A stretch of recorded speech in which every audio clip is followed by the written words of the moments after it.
Hi viewers. முன்னாடியெல்லாம் பார்த்தீங்கன்னா, படிக்காதவங்க தான் எல்லாம் ஆடு வளர்த்துட்டு இருந்தாங்க. வீட்டுக்கு 4 ஆடு, 5 ஆடுன்னு வச்சுருந்தாங்க. 50 ஆடு, 20 ஆடு கூட வச்சுருந்தாங்க. பத்திட்டு போய் மேய்ச்சிட்டு ஓட்டிட்டு வந்துட்டு இருந்தாங்க. தாத்தா, பாட்டிங்கெல்லாம் பார்த்தீங்கன்னா, வயசான காலத்தில் ஆடு மாடு மேய்ச்சிட்டு வயக்காடு, மலை, பனின்னு பார்த்து அங்கங்கே அலைஞ்சிட்டு இருந்தாங்க. இப்போ அப்படி கிடையாது. இப்போ எல்லாமே படித்தவங்க ஃபுல்லாக வந்து இந்த ஃபீல்டுக்கு வந்துட்டாங்க. ஏன்னா, அந்தளவுக்கு இதில் வந்து வருமானம் இருக்குது. ஆடு வளர்க்கணுன்ற ஆசை எல்லாருக்கும் இருக்குது. ஆனால் என்ன, தீவனத்தில் ஒரு அமௌண்ட் அடிச்சுட்டு போகுது நமக்கு. தீவன செலவை குறைக்கணும். தீவன செலவை மட்டும் குறைச்சாச்சுன்னா போதும், நம்ம வந்து சக்ஸஸ்ஃபுல்லாக ஆடு வளர்க்கலாம். தாராளமாக எல்லாரும் வளர்க்கலாம்.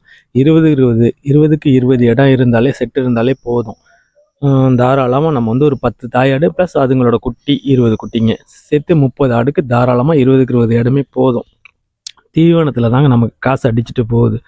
என்னை பொறுத்தளவில் வந்து நான் ஒரு 4-5 வருஷமாக போராடி எல்லாத்துலேயும் அனுபவத்தை உருவாக்கி கொண்டுட்டு வந்தேன். எனக்கு இப்போ நான் 3-4 வருஷமாகவே கடலைக்கொடி வந்து கொடுத்துட்ருக்கேன்.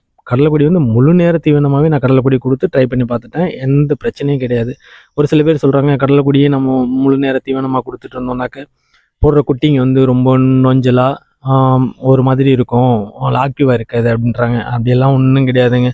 என்னோடய குட்டிங்கெல்லாம் சூப்பராக ஆக்டிவாக பிறக்குது. எல்லா தாயாடுமே 2 குட்டி போடுது. ஒரு சில ஆடு 3 குட்டி போடுது. 3 குட்டி போடுறதுக்கு நாங்கள் கைப்பால் கொடுக்குறோம்.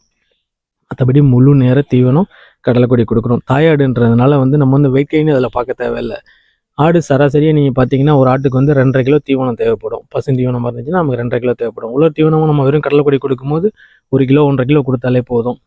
தண்ணியில் நீங்கள் அது தண்ணிக்கு வைக்கும்போது கோதுமை தவிடு கொடுத்து கொஞ்சம் கடல புண்ணாக்கு கலந்து சோள மாவு கலந்து நமக்கு தகுந்த மாதிரி நம்ம கொடுத்துக்கலாம். பெருசாலாம் ஒன்றும் செலவு கிடையாதுங்க.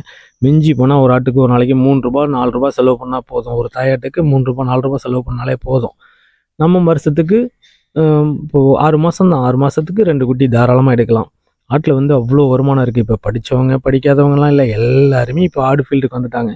அதே போல் எடுத்த உடனே வந்து அவசரப்பட்டு நான் பரன் போடுறேன், 10 லட்சம் செலவு பண்ணுறேன், 5 லட்சம் செலவு பண்ணுறேன், செட்டு போடுறேன்னு சொல்லி பண்ணிடாமல் நம்மக்கிட்ட இருக்க இடத்துல ஒரு 10 தாயாடு வாங்கி நீங்கள் வளர்க்க ஆரம்பிங்க. 6 மாதம் வளர்த்தாலே போதும். அதோட லாப நட்ட கணக்கு உங்களுக்கு புரிஞ்சிடும். நீங்கள் அதுக்கப்புறம் 100 ஆடு வேணாலும் தாராளமாக வளர்க்கலாம்.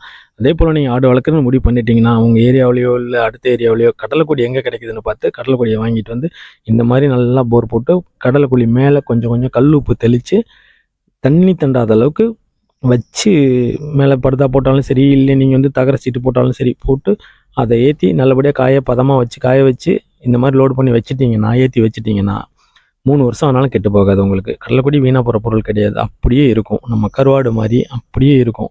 கடலைக்கொடி நீங்கள் தேவைப்படும் போது எடுத்து மிஷினில் கொடுத்து கட் பண்ணிட்டாலும் சரி, இல்லை நீங்கள் கையினால் கட் பண்ணி கொடுத்தாலும் சரி. நேரடியாக அள்ளி கொடுத்தோன்னு வச்சிங்களேன், அது கொஞ்சத்தை சாப்பிடுது, கொஞ்சத்தை யூரின் போய் வேஸ்ட் ஆக்கிடுது, வேணால் போகுது கடலைக்கொடி.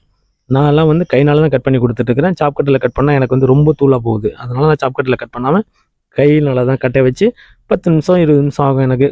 காலையில் கொஞ்சம் உருவி போட்டு வெயிலில் போட்டு போனோன்னாக்கா ஈவினிங் வரும்போது மடமடன்னு இருக்கும். அள்ளி ஒரு சாக்கில் வச்சுருவேன். காலையில் ஒரு டைம், சாயங்காலம் ஒரு டைம் அள்ளி வச்சுட்டு போனால் அதை பாட்டு சாப்பிட்டுக்கும், தண்ணி குடிச்சிக்கும். அதுக்கு மேலே உங்களுக்கு வந்து வெயிட்டு தான் ஏற்றணும் அப்படின்னா சோளத்தை ஊற வச்சு சோளத்தை கொடுங்க.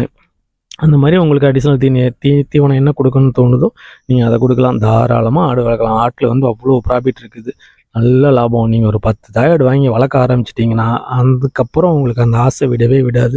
உங்கள் இடத்துக்கு தகுந்த மாதிரி நீங்களும் ஆடு வளர்க்க ட்ரை பண்ணுங்கள்.